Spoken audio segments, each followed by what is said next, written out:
Fala galerinha do sétimo ano, aqui é o professor Billy de Arte do Colégio Ateneu e vamos para a nossa oitava aula. Pessoal, aí na página 25, capítulo 2, Histórias das Artes, né? A gente vê aí o teatro, uma foto do Teatro Amazonas, que fica na capital do Amazonas, Manaus, o estado do Amazonas, né? Lindo, né? Bom, este capítulo vai percorrer as histórias de diferentes formas de arte. Vamos observar como foram feitos e pensados os prédios dos primeiros teatros no país. O estilo da arquitetura influencia no estilo do espetáculo que o teatro exibe? Quais tipos de arte são apresentados em um teatro? Em seguida, estudaremos como o uso da roupa afetou a história da dança e como as direções vertical, horizontal e diagonal aparecem na linguagem corporal.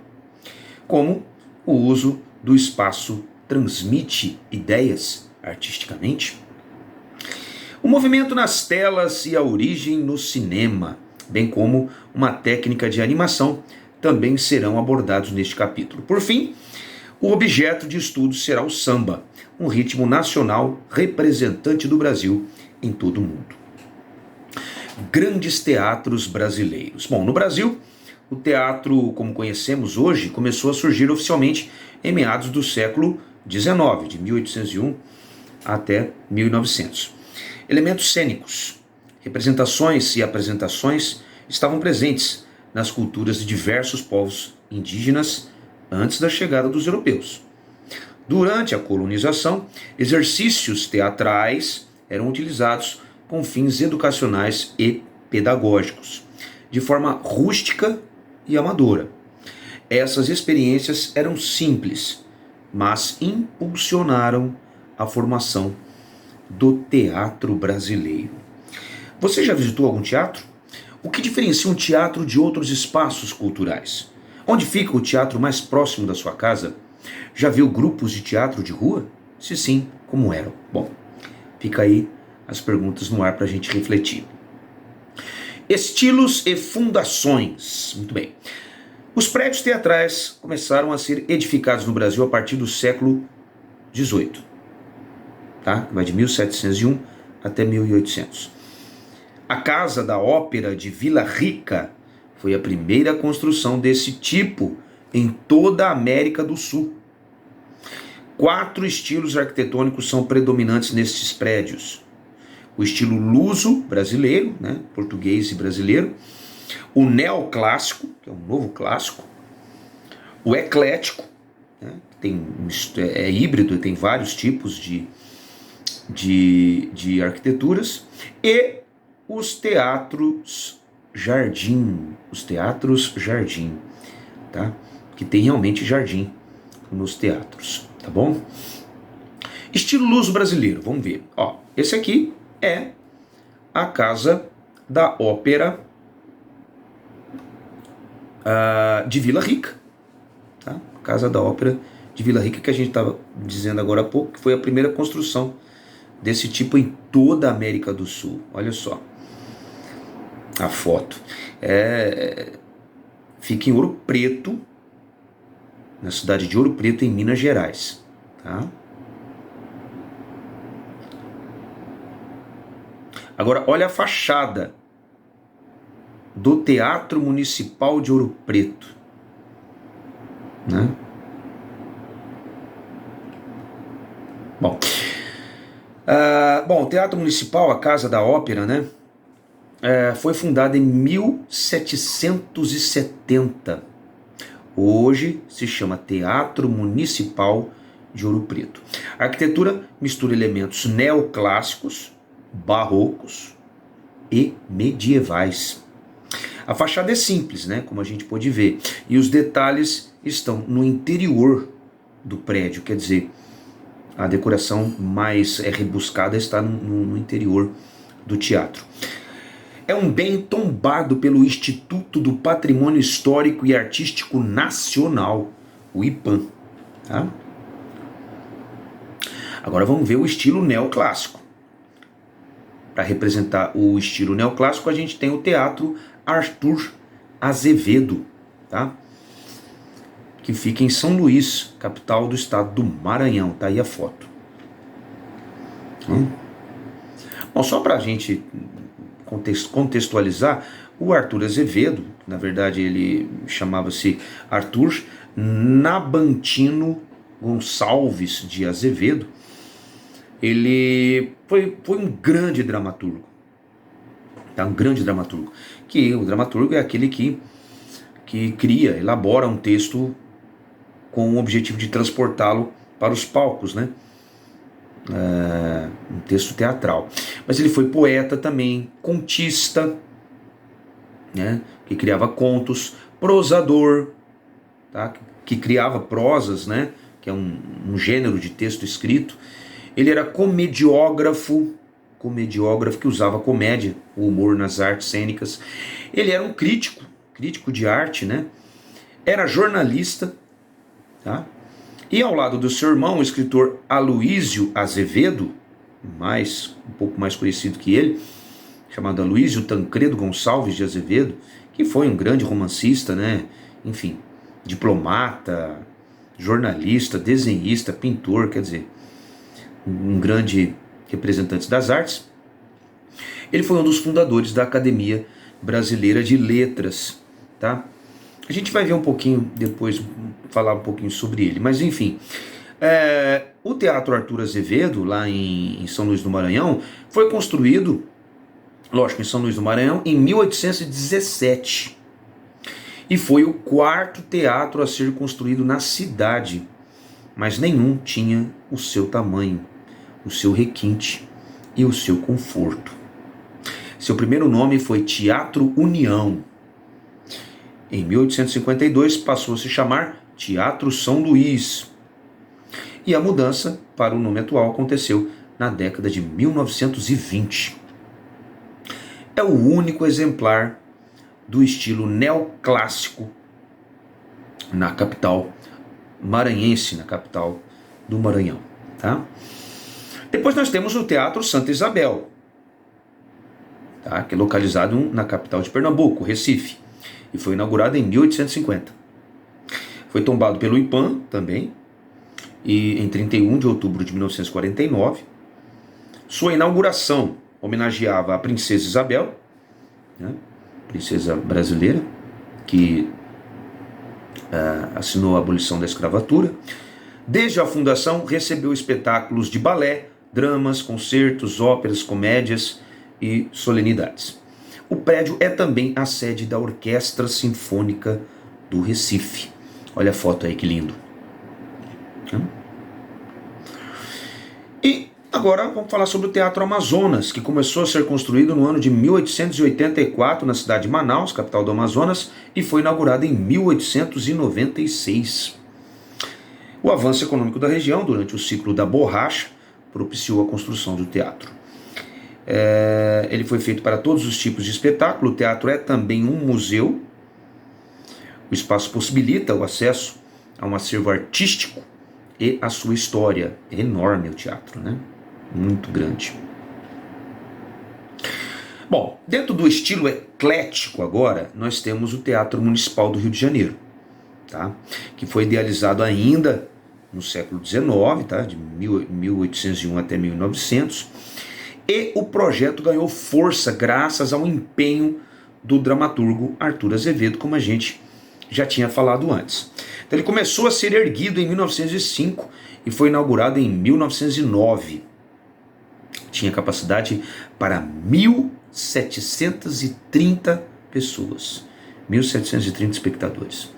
É um dos destaques da região central do Rio de Janeiro. Aí a gente vê uma foto do interior do teatro aí, na época da inauguração, tá? Olha só que interessante. Bom, nós temos também, um estilo eclético, o Teatro Municipal de São Paulo. Já o ciclo do café impulsionou o crescimento urbano de São Paulo e grandes cafeicultores patrocinaram a construção desse teatro, iniciado em 1903. A construção foi inspirada na Ópera de Paris, mas tem elementos dos estilos renascentista e barroco. Em 1911, o teatro foi aberto ao público. Lá, hoje possui orquestras, balés, corais, escolas de música, dança e teatro, e recebe espetáculos mundiais de diversos portes. Tá? Olha que lindo. E nós temos os teatros Jardim. Um exemplo disso, de Teatro Jardim, é o Teatro José de Alencar, que fica na capital do Ceará, Fortaleza. Tá? Ele foi construído entre 1908 e 1910, feito pela empresa McFarlane e companhia. Tinha estrutura em metal, tá? E jardim amplo, para manter um ambiente arejado. Em 1974 ele passou por uma grande reforma, na qual foi trocada toda a estrutura em metal. Já os jardins tiveram o paisagismo feito por Burle Marx, que foi ou talvez o maior paisagista brasileiro. Tá? Bom, agora vamos para os principais estilos dos primeiros teatros brasileiros. São características gerais aí dos teatros, né? A gente pode ver aí o estilo luso brasileiro. Qual que é o estilo luso brasileiro? Inspirado nos teatros barrocos italianos, os lugares da plateia eram segmentados de acordo com uma ordem social. Os melhores eram os mais caros. Tá? As orquestras ficavam no mesmo nível da plateia, atrapalhando a visão de palco do público que ocupava esse espaço. Havia muita preocupação com a acústica. O exterior dos prédios era simples e o interior ricamente ornado, quer dizer, decorado, em estilo de casas de ópera. Tá? Esse é o estilo luso brasileiro. Já o estilo neoclássico, né, o novo clássico, tem um estilo baseado em modelos franceses e italianos. Acompanha a mudança da estrutura social, os teatros ficam maiores e mais confortáveis de forma geral. Havia uma preocupação em construir ambientes luxuosos, começaram a oferecer terraços e outros espaços para o público durante o intervalo. E os construtores do estilo buscavam lugares vazios na cidade, com espaço para destacar a construção do prédio. Já o estilo eclético, a estrutura da Ópera de Paris é a que inspira esse estilo. Há uma intenção de manifestar luxo e poder. É um estilo de modernidade. Os prédios têm que estar bem posicionados no espaço urbano, dentro da cidade. Internamente são melhoradas ainda mais as percepções acústicas e visuais. Em alguns desses prédios há um fosso para orquestra, tá? Que é um lugar mais profundo assim do que o palco, mais baixo, resolvendo a questão da visão que atrapalhava, né? O palco, no caso do estilo luso brasileiro, que atrapalhava bastante. É o primeiro estilo de teatro planejado, já no caso com iluminação elétrica. E o Teatro Jardins, os teatros Jardim, têm aí as características de terem sido começados a ser feitos no início do século XX, tá? Que vai de 1901 até o ano 2000. As influências são de diversos estilos. Essa denominação foi dada por uma empresa escocesa chamada McFarlane, que construía estruturas metálicas na época. A ideia era ter um espaço arejado e amplo, especial para temperaturas quentes, como as do Nordeste. Os prédios têm varandas e pátios internos. E há 2 teatros do estilo no país, que é o Teatro José de Alencar, em Fortaleza, que a gente viu no Ceará, e o Teatro Alberto Maranhão, em Natal, no Rio Grande do Norte. Tá? Bom, pessoal, agora vamos descer lá na página 31. Dança. Dança, uma história de estilo. Como podemos ver, os prédios teatrais não apresentavam somente peças teatrais. Da mesma maneira, os estilos artísticos não são uma manifestação fixa. Ocorrem de diversas formas nas variadas linguagens. Os estilos neoclássico, eclético e luso-brasileiro eram estilos arquitetônicos e estiveram presentes na história dos teatros no Brasil. Podemos então afirmar que em um teatro neoclássico veremos também um balé neoclássico? Como vimos no capítulo 1 desta unidade, o estilo de uma obra diz respeito às suas características reunidas por movimentos, semelhanças ou mesmo pelo tempo. As ideias e formas que influenciaram a arquitetura dos prédios teatrais pertenciam ao momento de suas construções, o que é bem diferente dos espetáculos das mais diferentes linguagens que eles receberam e abrigam até os dias atuais. O estilo é uma forma de organizar as obras de arte, agrupando-as por similaridades visuais ou de ideias ou pelo tempo. É uma convenção criada por uma sociedade que se formava em torno do ano de 1500 no Renascimento. Hoje, é comum dizermos que uma pessoa tem estilo quando ela se veste bem. É uma pessoa, vamos dizer, fashion, né? Não faz sentido que os profissionais da moda que criam roupas e as próximas tendências sejam chamados de estilistas. O estilo das roupas influenciou caracteriza também a história da dança? Sim, né? O estilo das roupas influenciou e caracteriza também a história da dança. Só a título de informação, antes da gente entrar mais precisamente na dança, mais profundamente na dança, né? Parece que a história da técnica da dança está intimamente ligada à história do vestuário. É interessante essa história, porque na corte de Luís XIV, as mulheres usavam roupas longas e pesadas, né? Que ocultavam as pernas e os pés. Como tais trajes, não havia possibilidade de virtuosismo. Podiam-se executar figuras geométricas, mas era impossível movimento vertical e não havia como fugir aos eternos conjuntos das pavanas e do minueto. Movimento vertical é em pé, tá? Ou pulando. Pavana é a dança em andamento lento, né, nascida na Itália durante o período renascentista. Já o minueto é uma dança de origem francesa, surgida em Poitou, no século XVII, que vai de 1601 até 1700. Então, não fugia disso. Tá? Então, a história do desenvolvimento vertical da dança resume-se na busca de uma forma de sair do chão e ganhar o espaço. Nos balés desse período, quando havia necessidade de se dar a impressão de um voo, um salto, era preciso recorrer a artifícios mecânicos que elevassem os bailarinos do solo. Era a maquinaria substituindo o esforço físico. A primeira estrela da dança que ousou saltar foi Mary Anne de Cupes de Camargo, em 1721, que provocou um escândalo quando mandou diminuir sua saia umas tantas polegadas, permitindo que se visse parte do seu pé.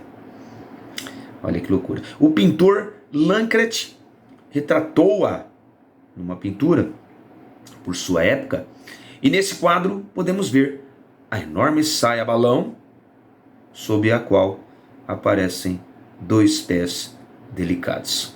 Olha a imagem, interessante, né? Bom, vamos aos tipos de salto na dança. Aí nós temos uma imagem de uma bailarina, né? E no movimento completo que ela fez, tá? Bom, os saltos na dança são movimentos em que o corpo se ergue do chão por algum tempo sem se apoiar em nada ou em ninguém. O salto pode ocorrer no mesmo lugar, né? Se ocorre com movimento, também utiliza os eixos horizontal e diagonal. Eles podem ser leves ou fortes, no mesmo pé ou com dois pés. E podem ser rápidos, lentos, curtos ou altos.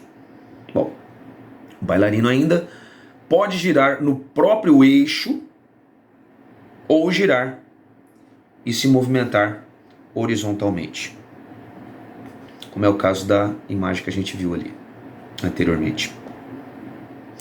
Vamos para o eixo de direção. Quais são os eixos de direção? No box 1, você conheceu a história do movimento vertical na dança, né? Sabe o que é isso? Que objetos verticais você vê agora ao seu redor e horizontais. Observe as estruturas da sua sala de aula, no caso onde você estiver agora, e nos móveis. Em quais direções elas se posicionam? Quais ações você poderia fazer que daria a ideia de verticalidade no espaço?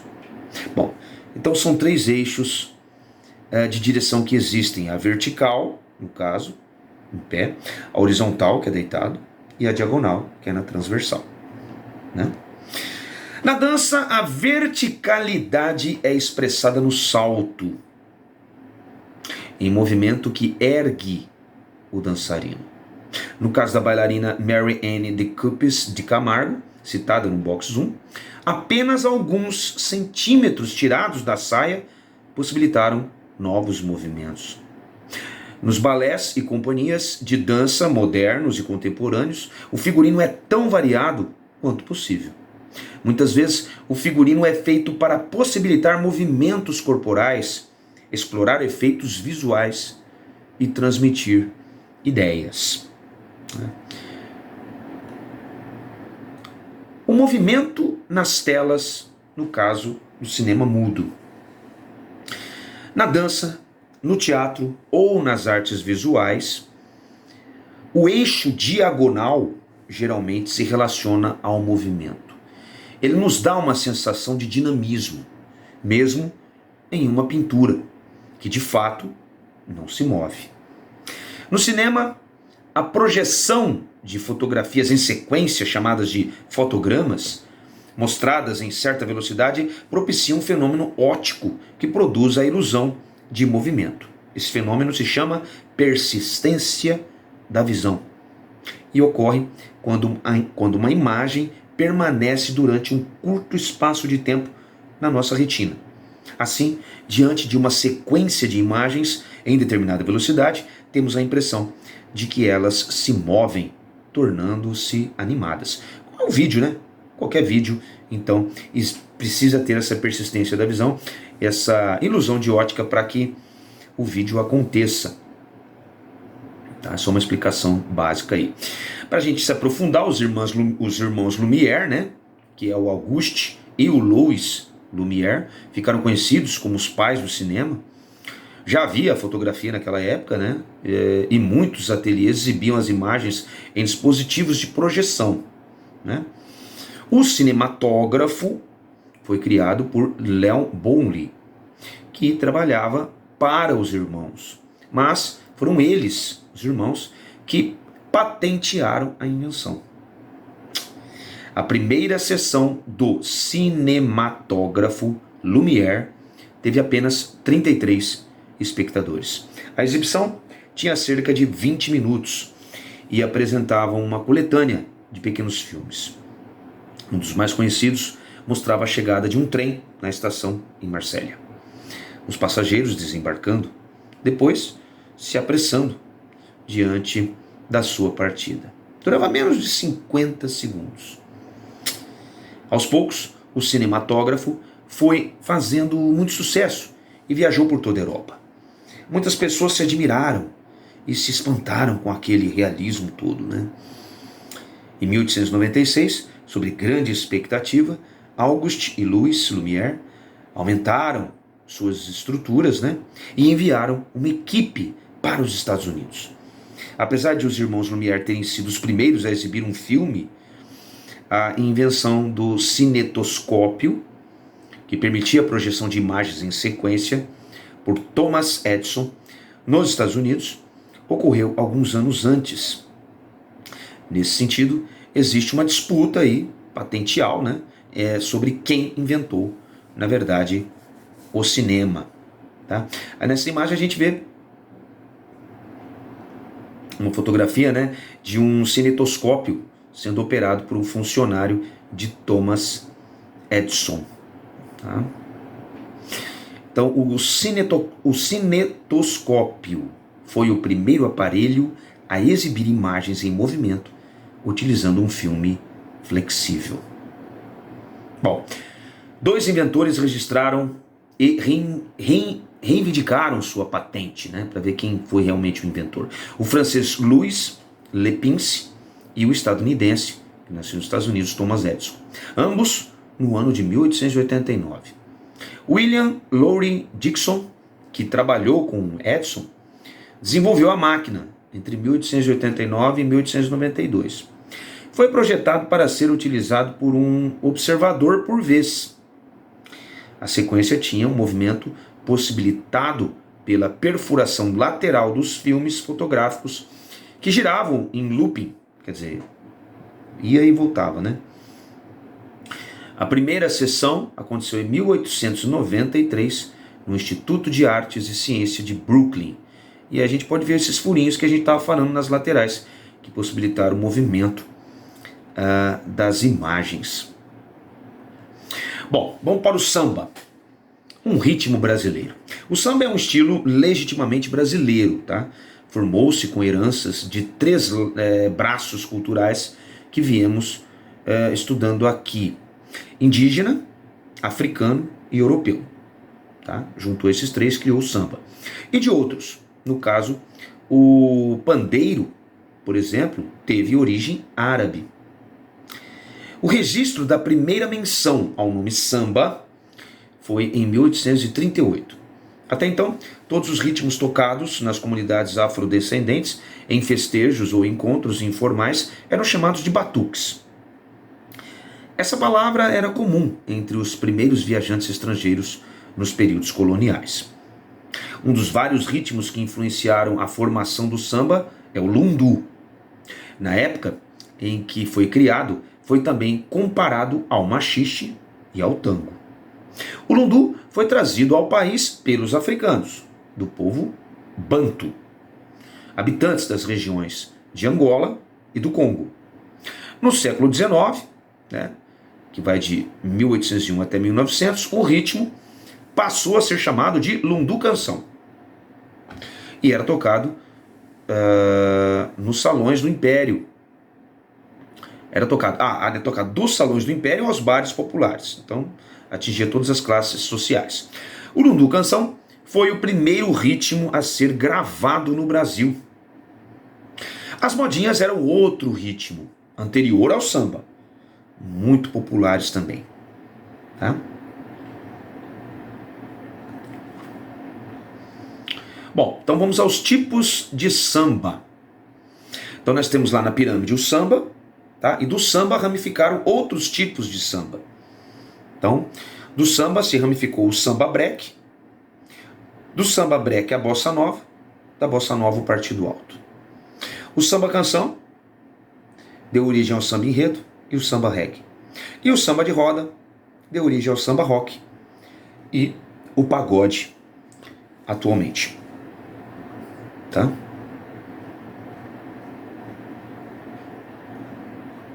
Bom, vamos então. Como a arte dialoga com a história? Bom, a gente observa aí essa partitura, né? Na verdade é um pedaço, né? Um fragmento da partitura original do Samba pelo Telefone, de Donga, que deu início, que foi a primeira vez que se falou o nome samba, e que deu origem ao nome samba, né? Naqueles batuques africanos, que assinava na época como Ernesto dos Santos. O Donga era Ernesto dos Santos, isso em 1916.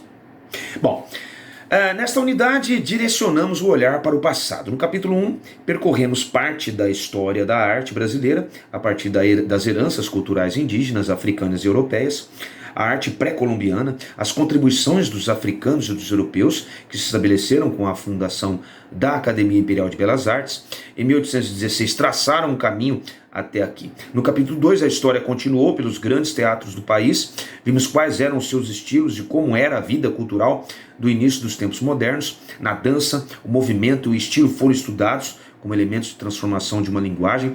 A invenção do cinema, que modificou nossa relação com as imagens, também foi abordada, e no capítulo se encerrou com o surgimento do samba, que é um ritmo referência da cultura nacional. Tá aí uma síntese do que a gente viu até agora.